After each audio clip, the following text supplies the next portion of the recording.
Hello everyone, it's Ren here. Welcome to my room, guys. In fact, this is my old room. You might be familiar with it. I even brought Humphrey for the purpose. I had to spend a week back in France for personal reasons, and I will be flying back to Ireland later today. But in the meantime, it's always a pleasure to be back here. And one of the advantages of being in the south of France is that it's usually sunny, which it is again today, as you can sense. It took me a bit of time to come up with an idea for this video, but following some suggestions from some Patreon supporters, remember that there's a link below where you can support me on Patreon and offer suggestions for video topics which will have priority, so always remember that. One of my Patreon supporters said that it might be interesting to have what you might call a little snapshot of the Infinite Castle, which, if you don't already know, is my recently published, maybe better like this, novel, which I have called here a post-existentialist chronicle of madness, redemption, and love. So it's quite an ambitious program. You can see it's a very nice product, and don't forget that there's the Ecstatic Soul that you can also get. That's the book on the INFJ. That's the kind of non-fiction exploration of the INFJ personality, which a lot of people are aware of, a lot of people have bought and well received. That's like the analytical kind of exploration. Scholarly, some people thought it was almost too philosophical, other people loved that it was philosophical, but what I mean is that's not a work of fiction. Now, in the personality community, you're going to encounter content creators, including famous content creators, and they all have their different approaches to exploring personality type. You have content creators that approach it through humor. Frank James is doing a lot of that these days. You have content creators that approach it through creating relatively holistic and rigid systems. So I suppose C.S. Joseph would be an example of that. You have content creators that approach it through sharing stories from their life, and there's a lot of them who fall maybe under the kind of, broadly speaking, vlogging category, and these creators can be just as insightful as the more systematic ones, sometimes more insightful than the systematic ones.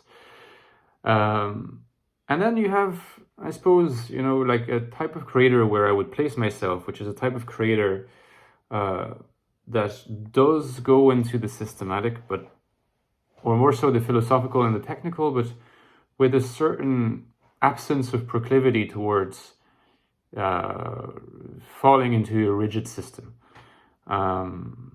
I think this is partly a temperamental reason. It's partly because I've been there before in relation to other topics, creating a system in philosophy, and I've sort of grown out of that. I just don't think that this is something I want to pursue. That the movements that I associate the Ecstatic Soul with, Jungian existentialism, is as existentialism cannot be systematic, because when the primary locus of your investigation is the fact of existence, existence itself is not a systematic thing. It is always full of improvisation and unexpectedness and projections and being in the moment and things that just are prior to the systematic, which is in many ways an exercise of the will, an exercise of the intellect, whereas existence is will prior to intellect, if you like. But I still like to explore in nonfiction and in fiction themes about personality, because those are the themes that for me are there are themes I want to explore through the mediums that I think I'm the best at, and also that that I find entertaining, because otherwise there'd be no way of keeping going for years, on these topics. And so in the Ecstatic Soul, I did it in nonfiction, like an investigative analysis, not systematic through and through, but analysis, and certainly not fictional. But in the Infinite Castle, really, I presented this, and if you go on Amazon, you'll see that I don't present it as a book on the INFJ personality, because it is too reductive in a sense. But in this video, I want to sort of dig into the aspects in which, like, if you really are interested in the INFJ personality, like, I think this is kind of an essential read. I mean, maybe you have a vested interest in saying this, but it's an essential read. Not just because it was written by an INFJ, but also because the main character is quite clearly an INFJ, in my opinion.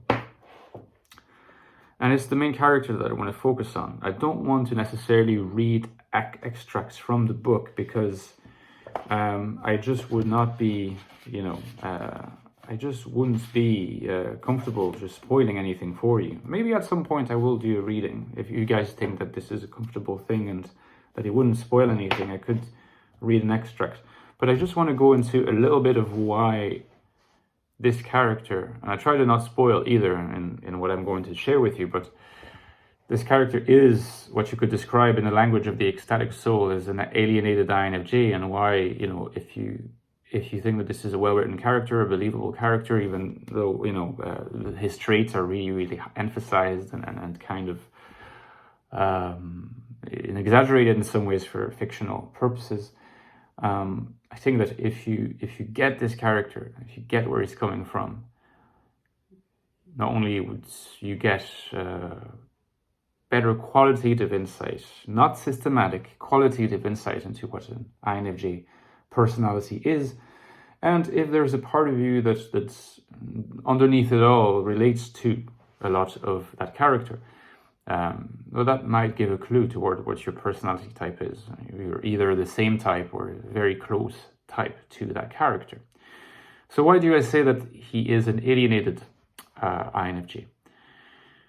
I think he's an alienated INFJ, number one, because he's a character that is lost in his solipsistic subjective vision of what he should do.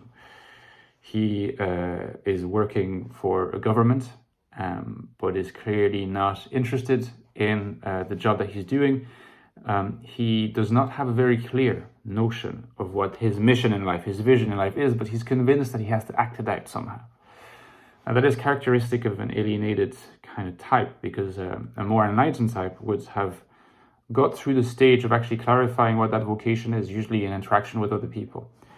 So the NI and FE are coordinated really well in order to sort of dynamically interact until the actual vision is clarified and can be pursued, the vocation can be pursued, the calling can be pursued.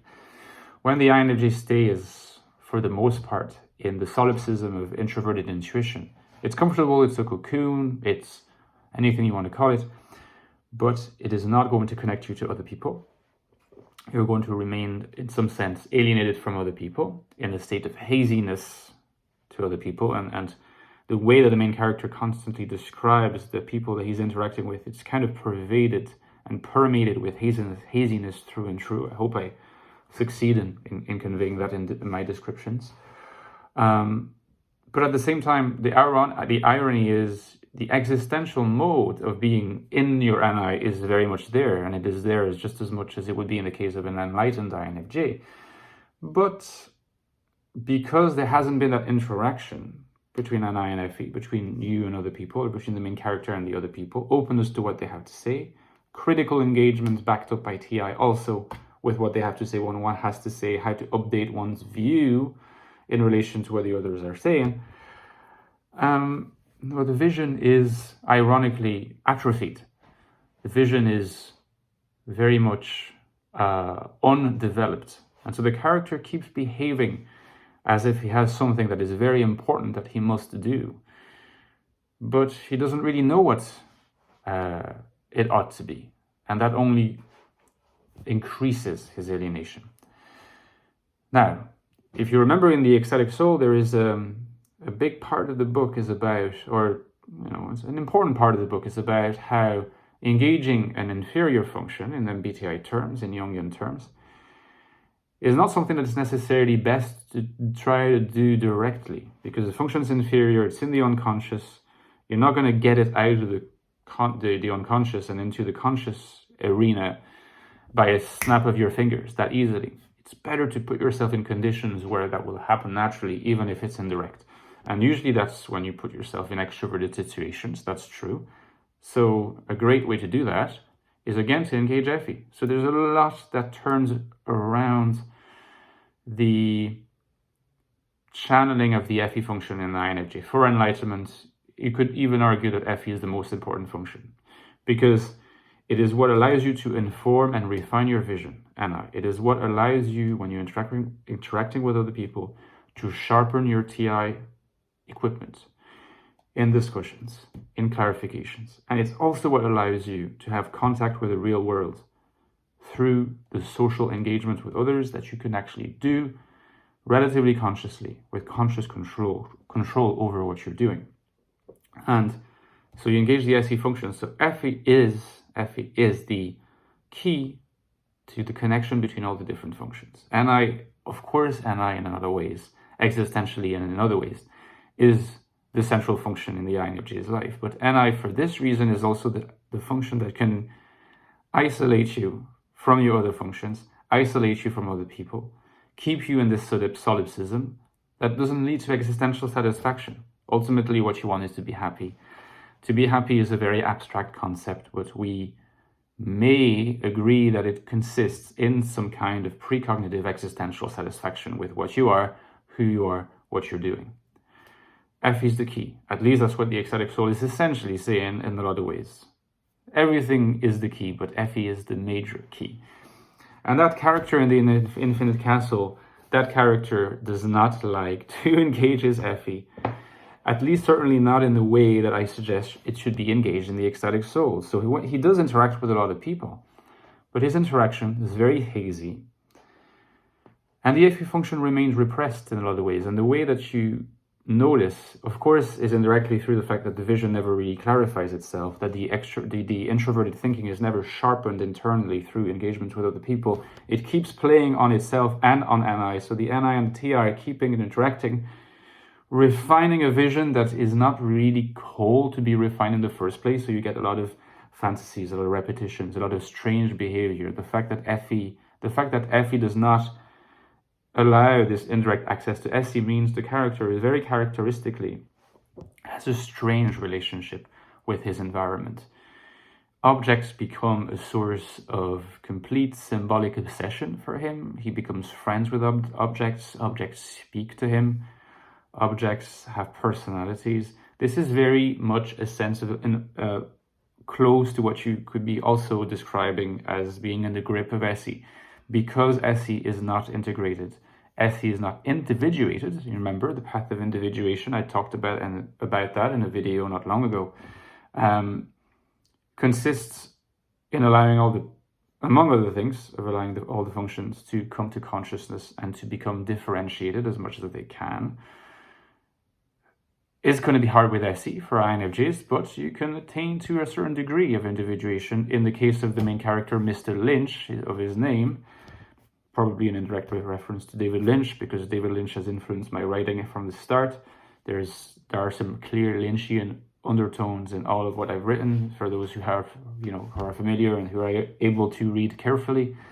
The main character's SE is so repressed that it becomes autonomous from the ego, if you like, and that's the typical Jungian concept. It becomes an autonomous SE complex that has its own kind of personality and does its own thing, so that when it takes over the personality of Mr. Lynch, it starts behaving in an infantile SE lead way in some sense. So like an SE lead would if the psychology of the SE lead was like completely archaic, infantile and mythological. Hence, the worshipping, adoration, discussions with credit cards, chairs, tables, trucks, cleaning products. There's a lot of other things that are quite strange, because remember, I'm exploring these things fictionally, but it's also an experimental workshop where I can explore the consequences of all these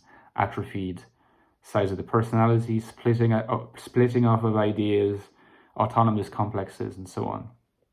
And again, the Effie, a lot of it comes back to the fact that Effie is not engaged to reach out to other people. Of course, Effie's still there, because Effie and an INFJ can never be completely unconscious. But it is behaving as dark Effie in some kind of way.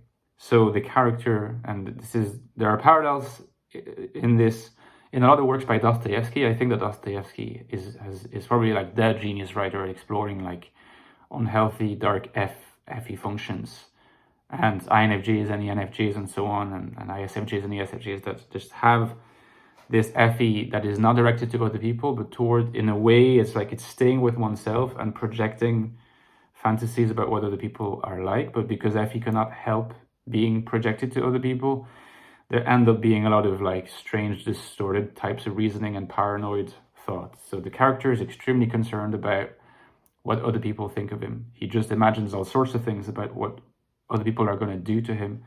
He just creates all these plans in his mind about how he's going to deal with them and does things. And that all combines with his weird relationship with objects, his incomplete vision, his distorted powers of TI reasoning.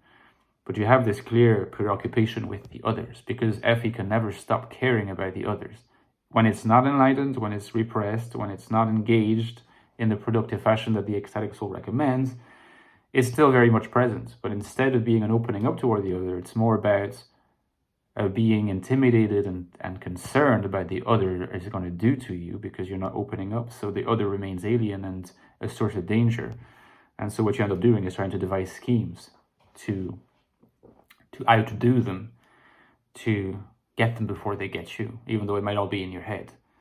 How does that all relate to this title, The Infinite Castle? Is the Infinite Castle just the sense that the psyche of the character is infinitely recurring through these various themes of alienation and never quite managing to get out of it, and all the different delusions that happen as a result? Is it also linked to an actual story that takes place? Like, the character has done things, yes.